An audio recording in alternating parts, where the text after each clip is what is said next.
जय माता दी, जय श्री राम।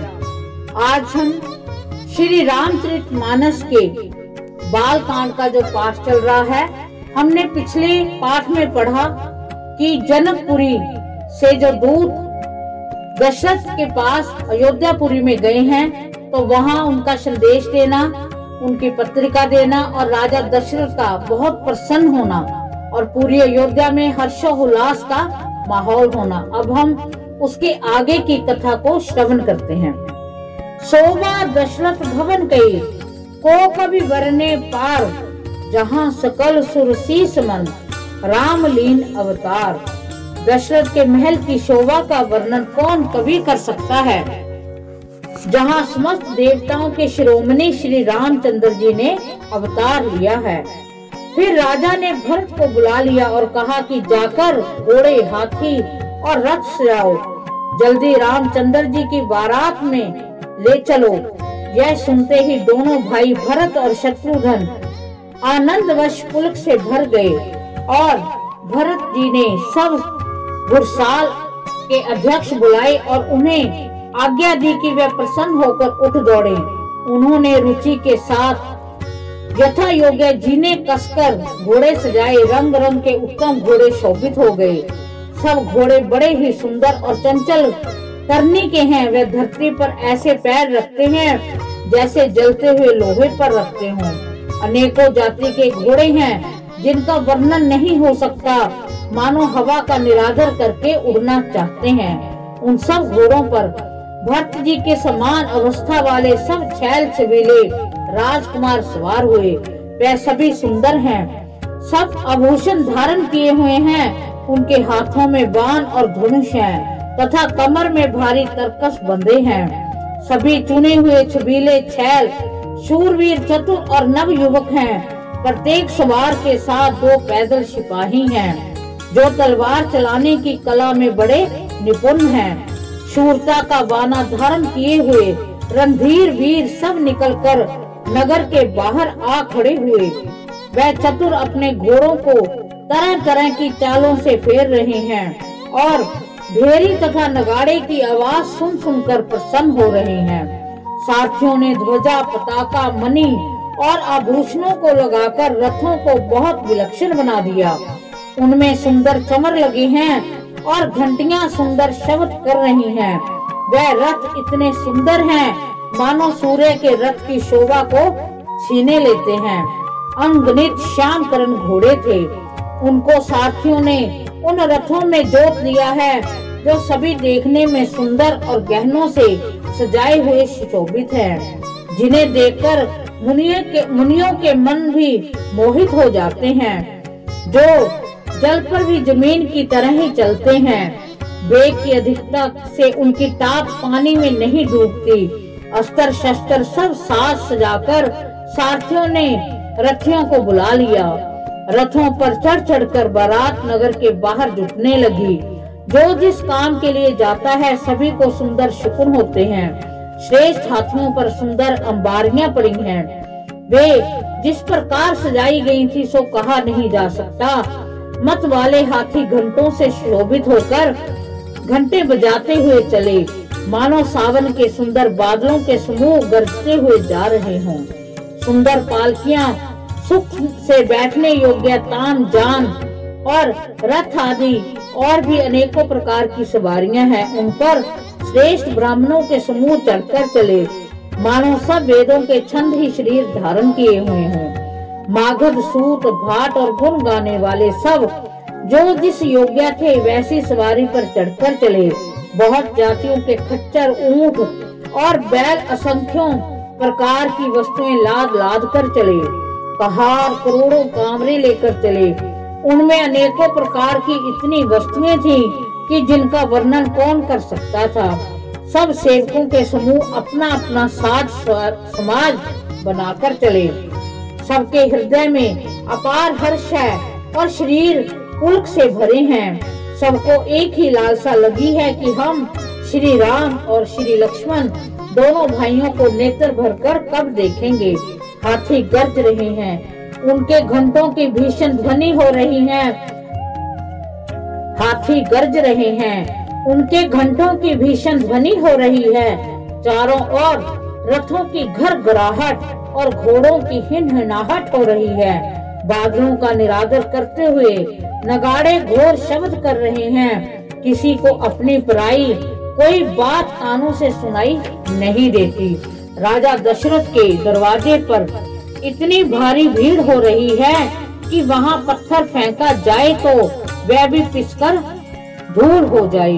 अटारियों पर चढ़ी स्त्रियां मंगल थालों में आरती लिए देख रही हैं और नाना प्रकार के मनोहर गीत गा रही हैं। उनके अत्यंत आनंद का बखान नहीं हो सकता।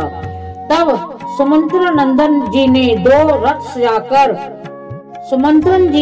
रथ सजाकर उनमें सूर्य के घोड़ों को भी मात करने वाले घोड़े जो थे, दोनों सुंदर रथ व राजा दशरथ के पास ले आए, जिनकी सुंदरता का वर्णन सरस्वती से भी नहीं हो सकता।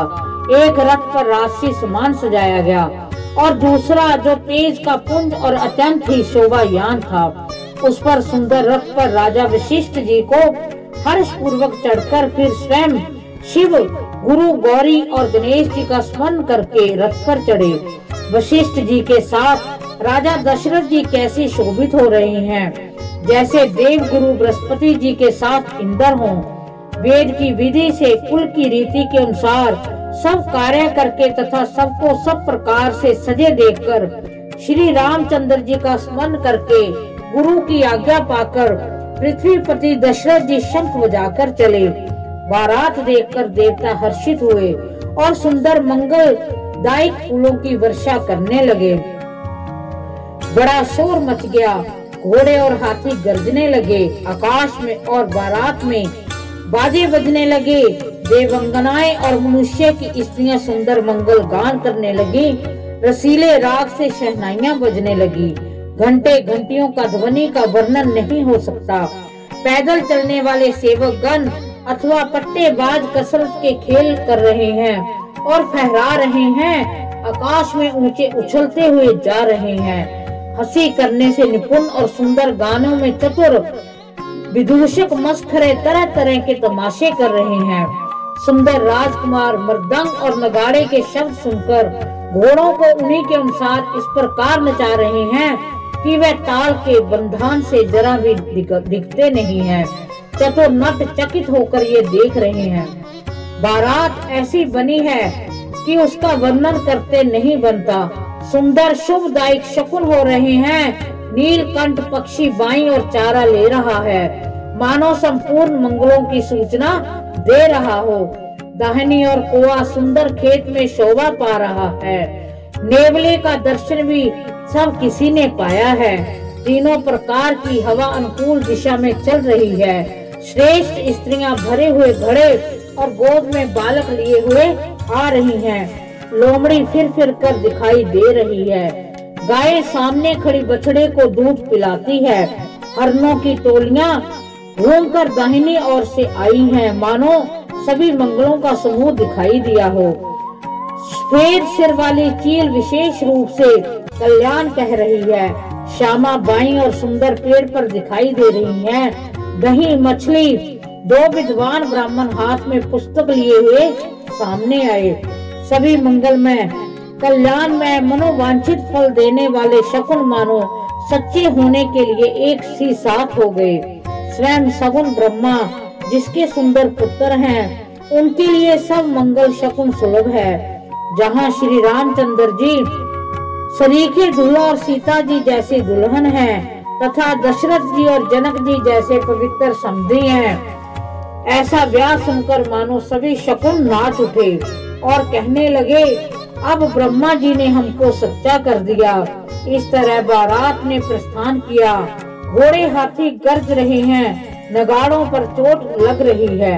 सूर्य वंश के पताका स्वरूप दशरथ जी के आते हुए जानकर जनक जी ने नदियों पर पुल बनवा दिए।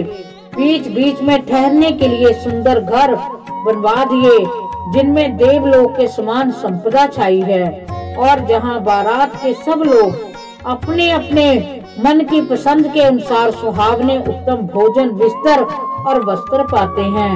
मन के अनुकूल नित्य नए सुखों को देखकर सभी बारातियों को अपने घर भूल गए। बड़े जोर से बजते हुए नगाड़ों की आवाज सुनकर श्रेष्ठ बारात को आती हुई जानकर अगवानी करने वाले हाथी, रथ, पैदल और घोड़े सजाकर बारात लेने चले। आवत जान बारात बर, सुन गहे गहे निशान, सज गज रथ पदचर तुरग, लेन चले अगवान।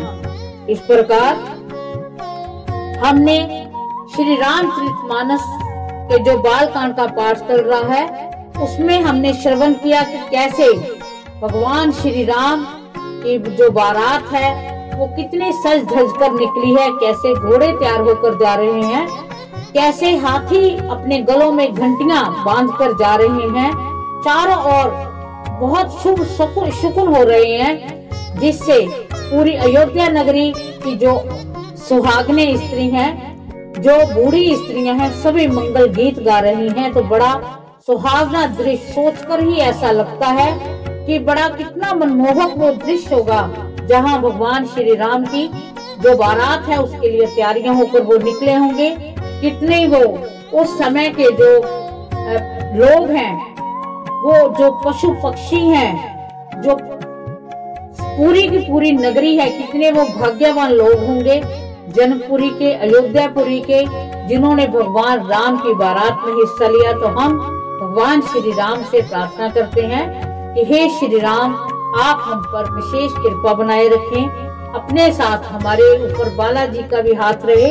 यही हम प्रार्थना करते हुए हमारे सभी संकटों और कष्टों का हरण हो। इस पाठ में हमसे कोई भी गलती हो गई हो उसे वो क्षमा करें, और हम उनके चरणों में करोड़ों बार वंदन करते हुए उन्हें नमस्कार करते हैं और उनकी विशेष कृपा पाने के लिए इनसे प्रार्थना करते हैं। जय माता दी, जय श्री राम।